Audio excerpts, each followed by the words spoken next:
Were there ever any confusion over the difference between the Afghan Whigs and their sub-pop brethren, it was put to rest when the Cincinnati Outfits released a 5-song EP in October of 1992 made up mostly of soul covers.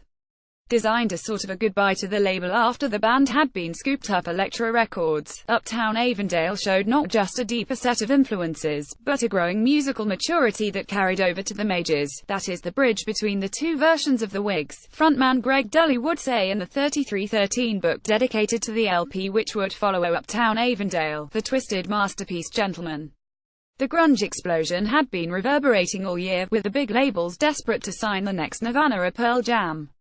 Coming from Sub Pop, it probably didn't matter that the Whigs neither sounded nor looked like the Doc Martens sand flannel crews landing on the charts and airwaves as long as they had the indie cred. We had developed a pretty good audience by that time, and the January '92 LP Congregation had done pretty well, Dully later said. We toured a lot, I think we did something like 250 shows on the Congregation tour, and there were, like, 20 labels after us. We were actually beginning to write what would become Gentleman during that tour and started to whip out some of the Uptown Avondale songs about halfway through.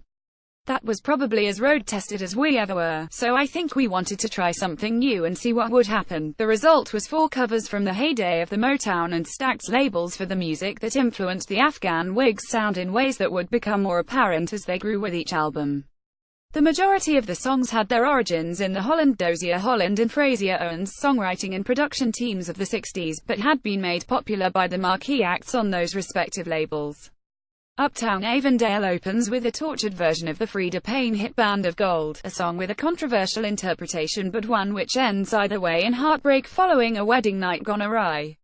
It's followed by True Love Travels on a Gravel Road, with the Whigs slowing it down to somewhere between the best recognized interpretations by Elvis Presley and Percy Sledge. Up next is probably the most well-known cover in the bunch, a take on the Supremes' chart-topping Come See About Me.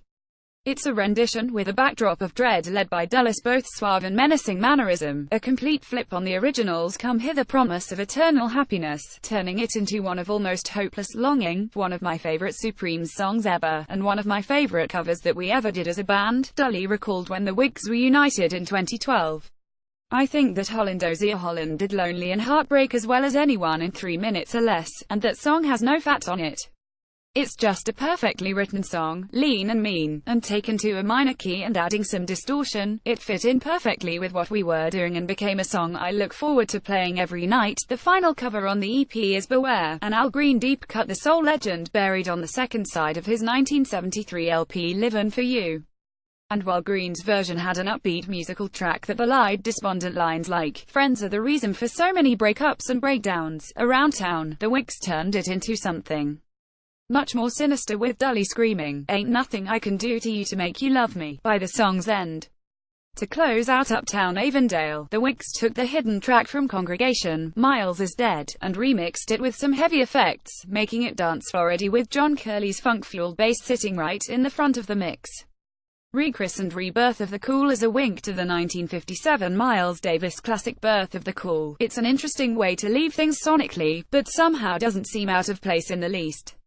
Just under a year later would see the Whigs break through somewhat to the mainstream with Gentleman, an album which Dully has said couldn't have been made without Uptown Avondale as its precursor. "I think the best way for me to clear my decks is to play other people's stuff and to get into something," he said when talking about the 2004 covers album She Loves You he did with his Twilight Singers collective.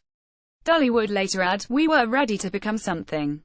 The Congregation and Uptown Avondale into Gentleman evolution was really a bang bang bang time in our development. We did all of that in 2 years. We were kind of on fire during that particular time. It was pretty much a cauldron of creativity. Afghan Whigs albums ranked in order of awesomeness.